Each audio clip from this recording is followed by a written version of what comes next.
is destinygheist. Welcome to How to Play Malifaux, one of my favorite games. Let's get right into it, keep this video straight and to the point. This is just going to be like a basic how to play. We're going to leave a lot of the more confusing elements out, at least for now. We'll make another one that's like, here's a thorough, awesome, super full Clash of the Titans kind of battle. We'll do that later, but for this, let's just get like a basic understanding of the rules. So, what is Malifaux? Well, if you took goth, horror, steampunk, and the Wild West, and like a little bit of a Victorian, I guess. There's even Johnny Cash in there. If you took that and you put it all together in this like, you know, post-apocalyptic fictitious world with like ghosts and zombies and goblins and, you know, just all kinds of crazy stuff. Just put it together and like that's kind of the world that it's based in. It's made by Weird Games. The game itself is a tabletop miniature war game, which means it's kind of like chess, but a lot cooler and a lot more in-depth. Not that chess doesn't require critical thinking. How does one win a game of Malifaux when challenging their opponent? Well, it's not fighting to the death to the last man, at least not usually. Usually there are victory points involved. Everybody's got like their own strategies and schemes, like I didn't care how many guys died as long as I blew up that factory, or I, you know, recovered that artifact or whatever. Like, maybe their plan was to assassinate one of the members on the other team. Like, everybody's got their own thing going on. Kind of like real life. Hashtag agendas, right? So yeah, you're going to win based on victory points. Usually there's going to be a certain amount of turns in the game. I think it's 4. And then you keep flipping to see if the game will continue. But, you know, every battle's going to be different. You'll find it in the main rule book, what the different strategies and schemes are. And then there's more that you can find elsewhere as well. Setting up. Obviously you're going to arrange the battlefield. That's not first on the list, but you're going to pick your army, you know, which army represents you, or obviously whichever crew you have, whichever miniatures are at your disposal, or your friend that's letting you use them, or however it is. I'm a resurrectionist guy. That means ghosts and zombies and undead and all that cool stuff. You choose your army. You and your opponent are going to agree to what the points total of the battle should be, like how many points each army is going to get. Usually, I mean, it's always the same amount usually. Wow, that's a contradictory sentence. It's usually the same amount. Like both teams would have 30-point armies or crews. Each model is worth a certain amount of points. So the sliding scale is kind of like 5s in the middle. Think of it as like a really hot person, like on a 1 to 10 basis, like, oh, he or she's a 10, yeah. Usually 10s in this game are, you know, pretty awesome, pretty awe-inspiring. There we go. Where someone's like 5, it's like in the middle. Someone that's like 2, they literally can't even complete objectives in the mission. So a 30-point match, you're gonna have like 6 average guys, or, you know, 15 really terrible guys, which is probably a bad army to have. But I mean, like, that's kind of like how the goblins run, just lots of little tiny guys. Once both players have picked their teams and chosen their armies, you know, they select which area of the field they're going to deploy. That's actually going to depend on the strategy sometime that, you know, the teams are trying to achieve. And same with setting up the terrain. But I don't want to overcomplicate you guys with details. For now, make it look cool, put stuff that gets in the way. Figures have what's called line of sight. So if the orderly was behind the bridge and the Bloodwretch is on the other side of the bridge, if one of them had a ranged weapon and tried to shoot the other one, they cannot see them. Their line of sight is completely obstructed, so it's not even an option. If the line of sight is partially obstructed, then the other person, the defender, the one getting shot, would have like a cover bonus. Like, he's either in hard cover or soft cover. In this case it would be hard cover. If he was behind some trees, it might be like soft cover. Alright, so what do you need to play Malifaux? Well, obviously you're going to need a crew. So, you know, you can get like a starter set, and then just kind of tailor it from there. Obviously they come unassembled and unpainted, but I mean, you could watch my videos or anybody else's videos on like how to put them together and how to get them painted. We're assuming that at this point you're ready to go and, you know, get your fight on. But so you need an army. You need a deck of playing cards. Any deck of playing cards would do, as long as it has a red joker and a black joker in the deck. There are decks that you can buy from Weird Games specifically that's going to make things easier for you, because the names of the suits change for the game. They make them cooler. So it's like, instead of spades, they're crows. You know, instead of clubs, it's tombs, like a tome. I'm sorry, tomes. Diamonds would be masks, and hearts are rams. So if you can remember those things, cool. You could just use a regular deck of cards, and the cards are assorted in number, so Black Joker is the worst card you could draw. Hopefully we won't have to get into that too much, but it's like an automatic loss. And the Red Joker is the best card you could draw. Like, you're probably going to win no matter what whenever you pull a Red Joker. The other benefit of buying the deck of cards that they make is that not only does it tell you the numbers instead of having to do the math in your head, which I am very bad at, when it comes to inflicting damage, it tells you whether it's going to be, you know, severe, weak, or moderate, which is very important. We'll get into that in a second. Okay, and lastly, you will need a measuring tool. This one's not as fun as the one that I actually use. You know, mine will stay straight and you can make like little swords and stuff. This one's more of a whip, I guess. But anyway, when the characters in your army move around, they're going to move in inches. So they'll have like a statistic, which I'll get into in a second. They'll tell you how many inches they can move. When measuring to see if you can shoot somebody, you're going to need this. Like, even if you've just got a ruler, that's cool. You're going to need to measure, get something. Okay, so before we get into starting to play, let's get into character statistics, and I'll bring up a bigger picture right here. You can see the top right, there's DF, which is defense, WP, which is willpower, WD, which is wounds, which is how much health they have, WK is walk, that's how far they can move, CG is charge, so if they're going to run at somebody and just hit them a bunch of times, that's kind of what that is. And then HT is height, so that's how tall they are. And that kind of matters, because when you're measuring line of sight and people are on different elevations or hiding behind terrain, you know, whether the terrain is height 1, but they're height 2, so you can still see them, you know. It doesn't list as a core stat right there what their attack statistic is, or their shooting statistic, and that's because on the other side of the card, it's going to tell you what their attacks are. So you see attack actions, it says parentheses 1, that means it costs 1 of that character's ability points. Every character has 2 ability points per turn, except for the leaders, you know, the big honchos, they're going to get 3. But, so if you were next to somebody, you can attack and then attack again. Moving, you know, just a regular walk action is 1 ability point, and charging into somebody is 2 ability points. So you could move and move, attack and attack, charge, move and attack, you know, that's kind of the gist of it. There's some other actions listed within the rulebook that you can do, and some of the battles that you do may force you to have to interact, like you're trying to claim an object, or you're setting the dynamite, and then it'll tell you how many ability points or AP that action costs. Alright, just for starting out, we're going to start with a wide shot, so you can kind of see the whole battlefield. I moved the bridge out of the way, and the hill. I want to make this as like straight and to the point as possible, so there's no terrain that's really getting in their way. They're just going to run straight at each other.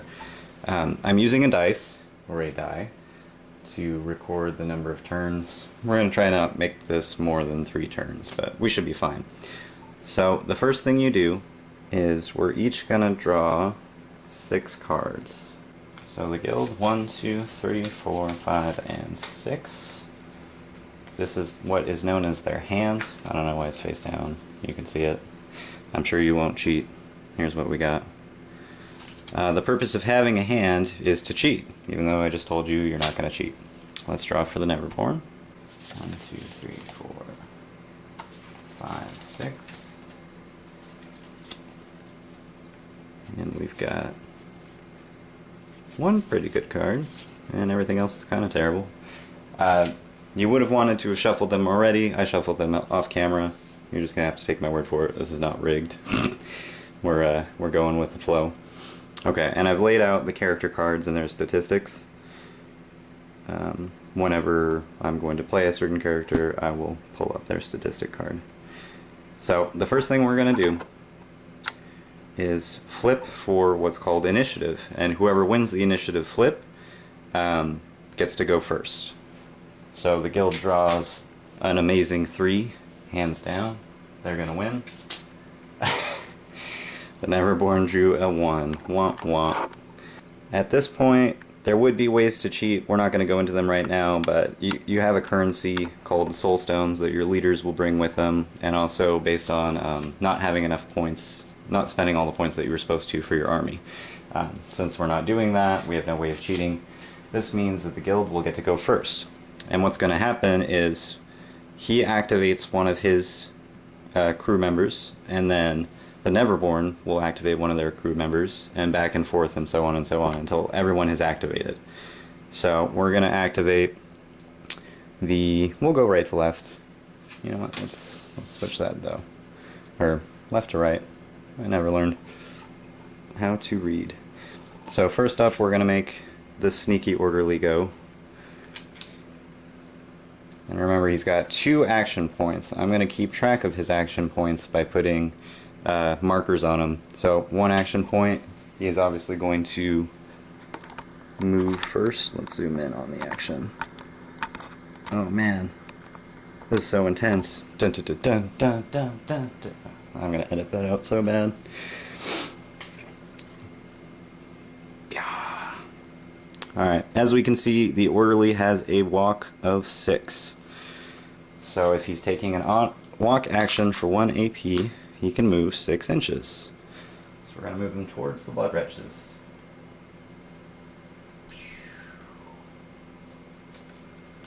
I know, it's not exciting yet, but it will be. Let's follow that guy. Where's he going? What's he doing? He's got intent in his mind. Something behind his back. Now, if he moves again, he is definitely going to be just in range of them coming to get him. So a better option might be to defend, which would be an option, but we do kind of just want to get all into the action, so let's do that. We'll spend 1 more AP, use a marker, and move him another 6 inches towards his foes. He's excited. Does he look excited? I think he looks excited. Don't tell anyone. I'm gonna stab them. Alright, so now that the guild have gotten a turn for one of their models, the Neverborn get to activate one of their Bloodwretches. So, once again, we'll go left to right. This would be this guy. We are going to do the same. In Malifaux, you can pre-measure. So he has a charge. I should show you his stats. Edit this so badly. He has a charge of 7 and a walk of 6. So 2 walk actions would definitely put him in hand-to-hand range. But we can pre-measure and see if 7 inches is enough. It is definitely not enough. So we're going to move him 6 inches. Bam! So much action. And that would be 1 AP. 1 more AP. And let's just get him right up in there. Bam! Now if nobody throws any blows this turn, then the next turn, if whoever wins the initiative is going to get the first hack at his opponent. Okay, so we're moving on. Oh, hold on. Battle music. Dun dun dun dun dun dun dun, so exciting. He just wants to play rock and roll. He doesn't actually want to fight. Alright. So now we're activating the other orderly, who reminds me of the Texas Chainsaw Massacre. He has a walk of 6. We're going to move him 6 inches towards the battle as well. He's like, why are you fighting? I want some of this. Dun dun dun dun dun dun dun. He sees them. Okay, another 6 inches.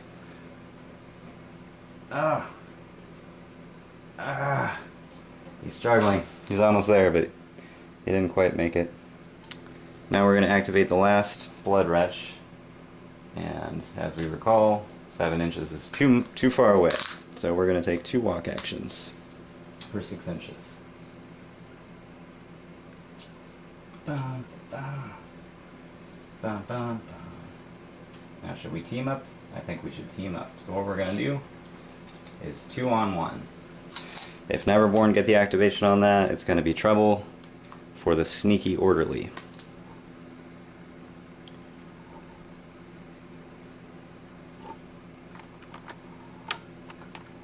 The battle intensifies. Dun, dun, dun, dun, dun, dun. Okay. Alright, that is the end of turn 1. It is now turn 2. Much excite. At this point, well, with it being the end of turn 1, players have the option of discarding whatever cards they want from their hand. So let's get rid of all of these, right?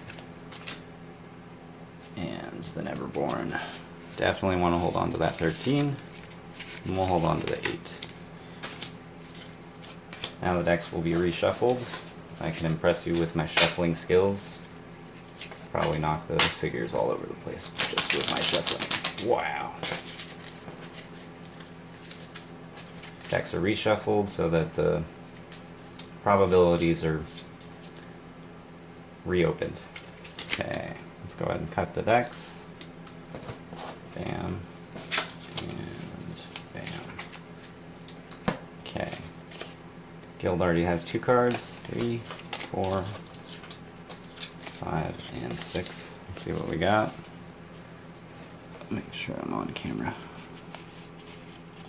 Very nice. We'll just keep that on top. Neverborn has 2 cards. 3, 4, 5, and 6. Cards we still had, and the cards we drew. Nothing super impressive. Alright. So once again, first turn of the game, what do? We're going to flip for initiative. Neverborn's got an 11, and the Guild's got a 2. If there were Masters involved, the Guild could try and cheat. Whoever's losing the duel basically has the first option at cheating, but since we don't have Masters and Soulstones, we're not going to bother with that. I hope I'm not confusing you already. So, we're going to activate this Bloodwretch first, which is this guy. We're not going to worry about abilities for now. What we are going to worry about is strictly attack actions. So he has Inhuman Claws, which have a melee statistic of 6. It's resisted by defense, so it'll be his melee plus whatever he draws versus his opponent's defense plus whatever his opponent draws. The range is 1 inch, and the target will suffer 2, 3, or 5 damage. Well, what does 2, 3, or 5 mean? That means weak, moderate, or severe. And as I showed you before, it'll say on the card, severe, which is very helpful. Okay, so he's going to go for his first attack option, give him 1 action point, and now we flip for attack. So he draws a 9, but the Guild draws a 13.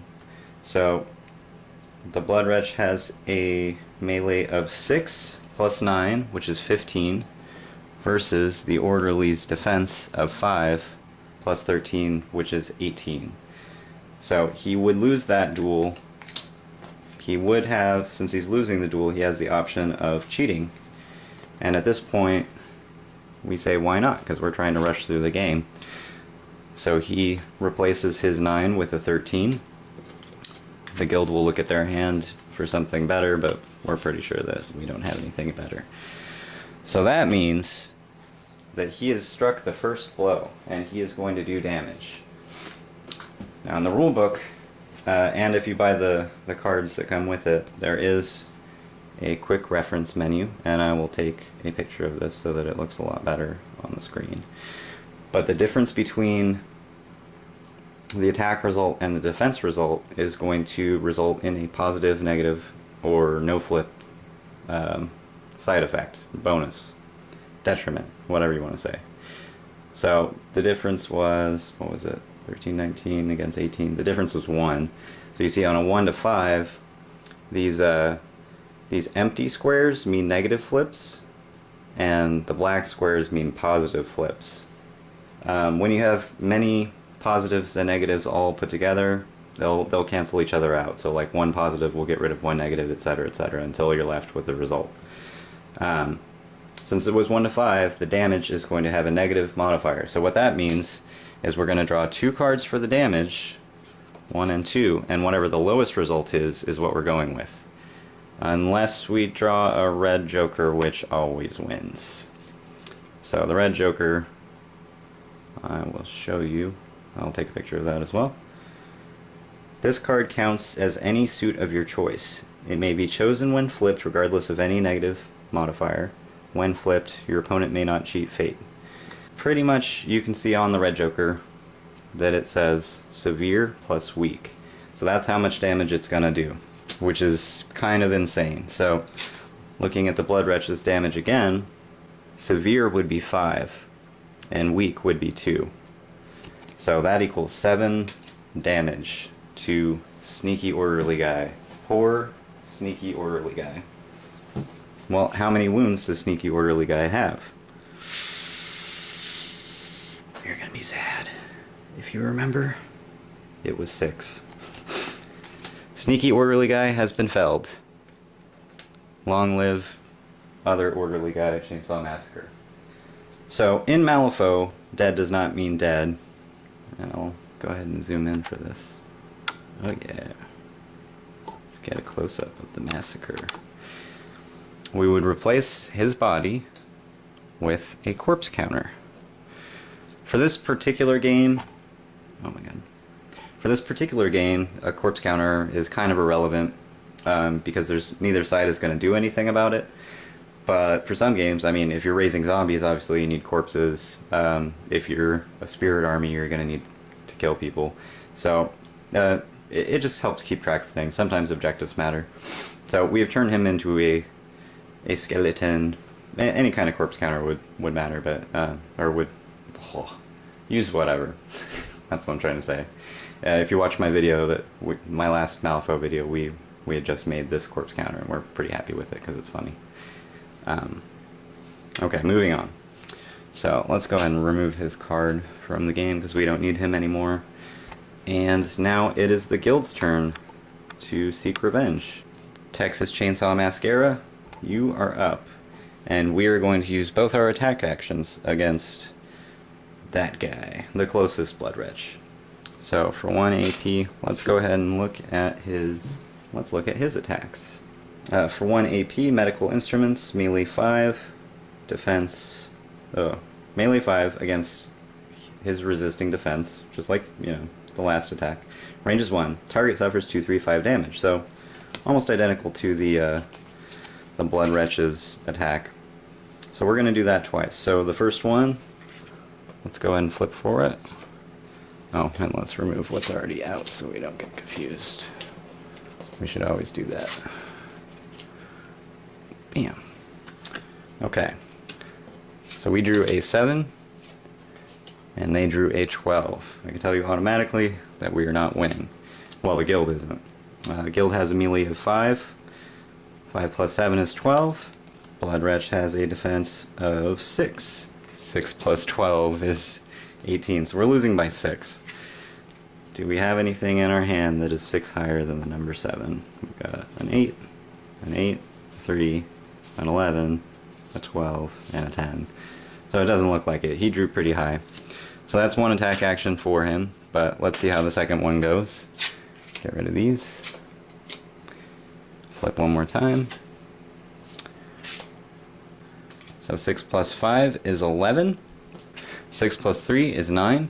So we're winning by 2. They have the option to try and cheat out of their hand, and they just need something that's 2 higher than the 3 that they played. So we've got an 8, a 5, an 8, and a 2.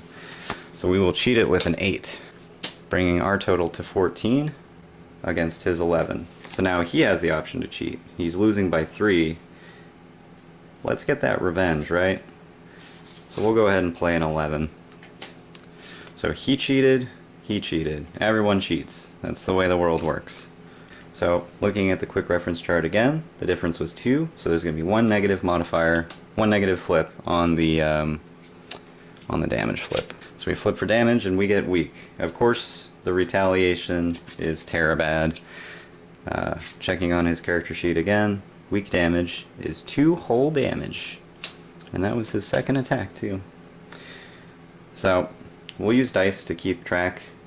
Some people like to do the full amount of health that they have left is reflected on the dice, and some people like to do how much damage was taken. I'm a how much was taken kind of guy, so he's taken 2. And then this will be the last turn of the game, I think, because I actually only wanted to play to first kill, but this other Bloodwretch, which is right next to him, is going to activate and use his first attack action. He draws a 5, and the guild draws a 7. So 12 for the guild, and 11 for the Neverborn. So the Neverborn have the first option to cheat. So we're just going to use it. It's the last turn anyway. We're going to use an 8. That's the highest card we got. So we've got 14 on the Neverborn side, and 12 on the guild side. So the difference is 2. The guild has the option of cheating now. We need 2 higher than 8. So you know what? We'll do our saving grace, last man standing. We'll survive the game. And that would be it for our how to play game. Rest in peace, Sneaky Orderly. You will be missed. Victory goes to the Neverborn this day. But there will be others. Alright guys, that's going to cover it for our very basic how to play Malifaux game. I should be planning a more complex, a bigger game with more characters and even teams. I mean, the teams were even, but bigger teams. There's a couple things that we didn't go into because I don't want to overload you or confuse you. I just want you to know the basics of, like, if you already do play tabletop games, using cards instead of dice is what makes Malifaux pretty different from others. Okay, so the 2 things that I left out are abilities and triggers. Most characters have abilities that go on all the time. So for instance, when he killed the Sneaky Orderly, he would have actually gotten to heal up to 2 damage on the Prowl abilities. Neither of these guys have triggers, but triggers are what happens when you're attacking or you're getting attacked or you cast a spell successfully. Obviously I didn't use any spellcasters in this game, but triggers will give you like another effect when things transpire a certain way. Like, since I'm a Resurrectionist player, I'll use a Resurrectionist example. Oftentimes if I draw crows as my result for like attacking or defending, I might have a trigger that if a crow was played by me in that flip, then I get some sort of bonus effect. So triggers and abilities are what make the characters all incredibly unique. Otherwise they're just rank and file, let's flip cards and fight and things are going to turn out in a pretty even way. But triggers and abilities tend to make it like very rock, paper, scissors. So for instance, the guild might be a lot better against the Resurrectionists because they can destroy corpse counters or, banish spirits or whatever. Whereas, the Resurrectionists might be really good at goblins because every goblin they kill, they're just going to turn into a zombie or a spirit. The Neverborn, a lot of those models, aren't living. They're, if, I want to say if Coppelius dies, he is a nightmare. Lord Chompy Bits, I'm almost positive, is a nightmare, which means he's not going to leave corpse counters behind. So there are characters that are semi-robotic, and instead of corpse counters, they're going to drop scrap counters. There's a lot of stuff in the rulebook. Just, take your time, go slow, learn the game at your own pace. If you get this starter set, it comes with a very basic quick start rules, which might be just as easy for you, but maybe hearing it and seeing it makes it easier. We played something very similar to one of the battles in here, just first one to get the kill, they're the winner. Let's just see how moving and attacking works and ability points. So, yeah, that should wrap it up for this video. I hope you guys are enjoying Malifaux content. I'm taking an interest. I'm definitely enjoying making the films or videos. Still figuring out other avenues that my viewers would like me to pursue. So different video games or nerdy type hobbies like Magic the Gathering or Malifaux or whatever. I'm sitting on a billion card games that don't exist anymore, like a Vampire the Masquerade one, there's a Star Wars one. I probably shouldn't be rambling about this in a Malifaux video, but anyway, yeah, that should wrap it up. Thanks for watching, everybody. Be sure to like, subscribe, leave comments, tell me kind of directions you want to see the channel go in. If you're enjoying this kind of stuff, you want something else, you know, hit me up. Alright, take care. Have a good one. Bye-bye.